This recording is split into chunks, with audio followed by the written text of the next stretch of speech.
Hello friends, welcome to JNC.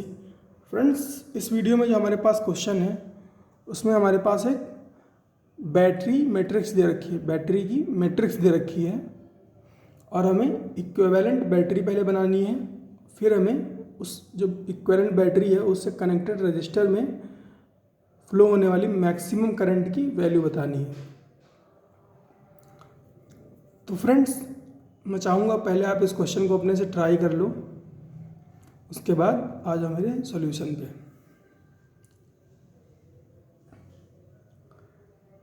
तो friends, I hope आपने try कर लिया होगा। तो फ्रेंड्स, अगर बात करें इसके सॉल्यूशन की तो क्या होता है, जब बैटरी सीरीज़ में कनेक्टेड होती हैं, जब बैटरीज सीरीज़ में कनेक्टेड होती हैं, जैसा कि यहाँ पे एन सेल्स सीरीज़ में कनेक्टेड हैं और ये जो एन सेल्स सीरीज़ में कनेक्टेड हैं, है ना, ऐसी एम रोज़ हैं, ऐसी एम रोज़ हैं इस बैटरी मैट्रिक्स में। तो फ्रेंड्स, क्या होगा, जब ये एन सेल सीरीज़ में कनेक्ट होंगी तो इनकी जो इक्विवेलेंट बैटरी आएगी, है ना, इसकी जो इक्विवेलेंट बैटरी आएगी, इस सीरीज़ कनेक्शन की जो इक्विवेलेंट बैटरी आएगी वो आएगी एन ई, है ना, वो आएगी एन ई और इक्विवेलेंट रेजिस्टेंस आएगा, ये आएगी एन ई और जो इक्विवेलेंट रेजिस्टेंस आएगा वो आएगा एन आर, एन ई और एन आर। सीरीज़ में ऐसा कॉम्बिनेशन हमें मिलता है। तो फ्रेंड्स, इसके बाद अपने पास एम रोज़ रहेंगी सॉल्व करने के लिए। तो उसके लिए मैंने दूसरा नेटवर्क बनाया है। तो फ्रेंड्स, क्या होगा, जो सीरीज है ना, जो सीरीज है एन सेल की, है ना, उसका इक्विवेलेंट क्या आ जाएगा, उसका इक्विवेलेंट आ जाएगा एन ई और N R, N E N R. अब ये जो एक सेल आई है, ऐसी अपने पास कितनी सेल हैं, ऐसे अपने पास एम रोज़ हैं, है ना, ये जो रोज़ हैं ये एम रोज़ हैं, एम रोज़ हैं। तो फ्रेंड्स, जब दो बैटरी पैरेलल में कनेक्ट होती हैं, जब दो बैटरी पैरेलल में कनेक्ट होती हैं, जैसे कि ये कनेक्ट है और ये कनेक्ट है, तो उनका इक्विवेलेंट ना, उनका इक्विवेलेंट जो आता है ईएमएफ, जो इक्विवेलेंट ईएमएफ होता है वो कैलकुलेट करने का तरीका होता है 1 upon R1 plus E2 upon R2 divide by R1 plus 1/R2। ये इक्विवेलेंट ईएमएफ आता है। तो फ्रेंड्स, अगर दोनों बैटरी सेम है, अगर दोनों बैटरी सेम है तो क्या होगा, ये जो है ये हो जाएगा, इसकी वैल्यू जो है वो आ जाएगी सेम, उसकी वैल्यू जो है ईएमएफ की, है ना, इक्विवेलेंट ईएमएफ की जो वैल्यू आ जाएगी वो सेम आ जाएगी। जैसे आप यहाँ पर देखो, अगर E1 और E2 बराबर हैं तो E1 और E2 कॉमन आ जाएंगे, ई कॉमन आ जाएगा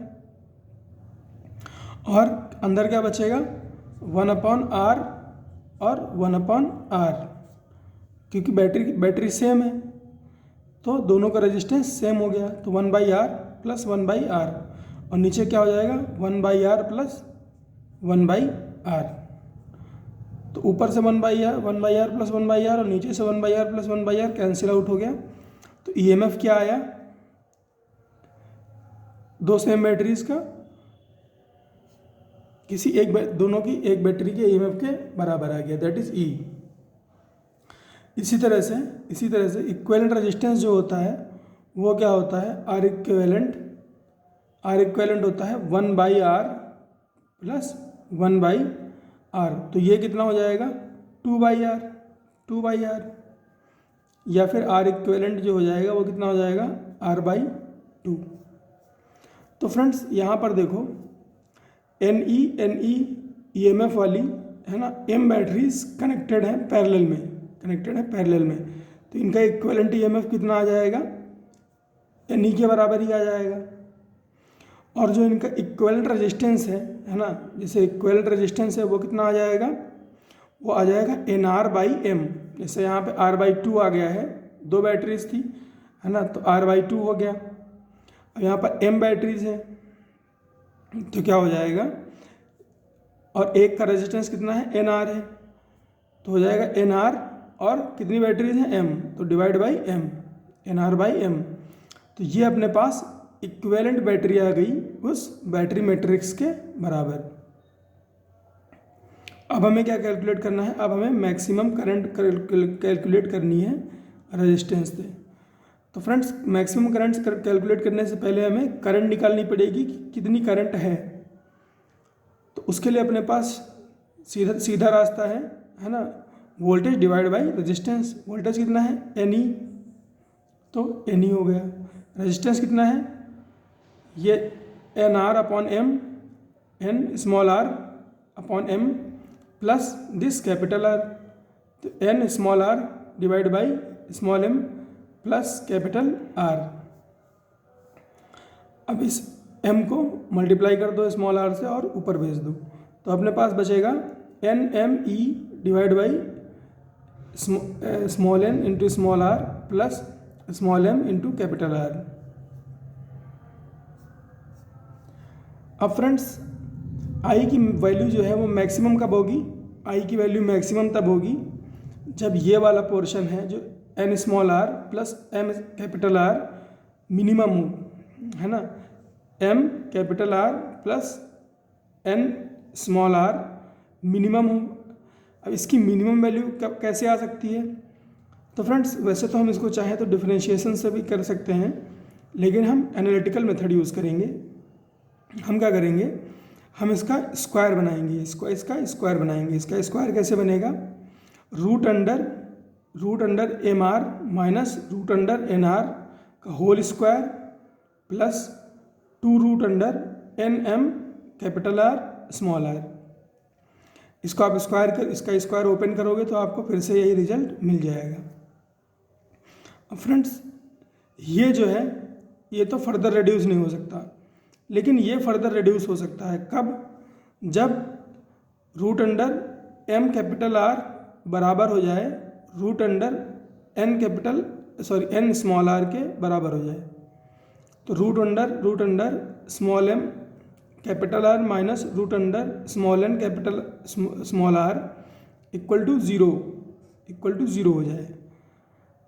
तो यहाँ से क्या हुआ, एम कैपिटल आर बराबर हो गया एन स्मॉल आर के, या फिर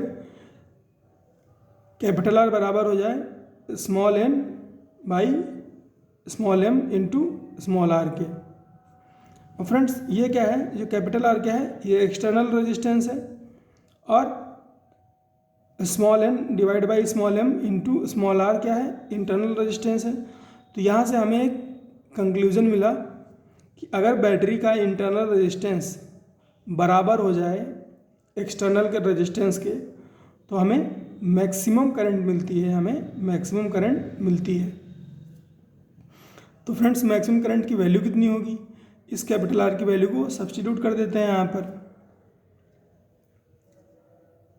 तो आई मैक्स क्या हो जाएगा, N small M into E divide by small N into small R plus small M into small N small are divide by small M.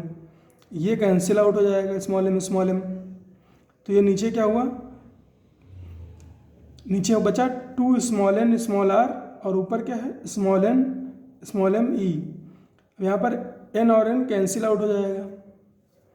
तो मैक्सिमम करंट की value क्या आ जाएगी, M E divide by 2 small R, M E divide by 2 small R. तो ये हो जाएगी maximum current की वैल्यू। यहाँ पर फ्रेंड्स हमारे पास 2 रिजल्ट आए हैं। एक रिजल्ट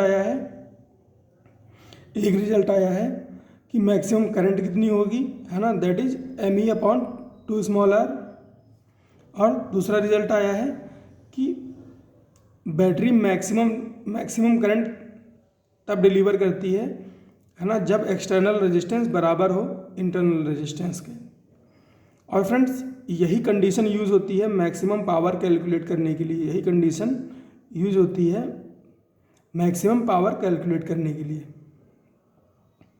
मैक्सिमम पावर का कॉन्सेप्ट फ्रेंड्स मैं किसी और वीडियो में डिस्कस करूँगा, वो भी बहुत इंपॉर्टेंट होता है ना। अगर आपको फार्मूला याद करना है तो फार्मूला आप याद कर सकते हो, P max is equal to V² by 4R। V max is equal to V square by 4r। All right friends, मिलते हैं नेक्स्ट क्वेश्चन में।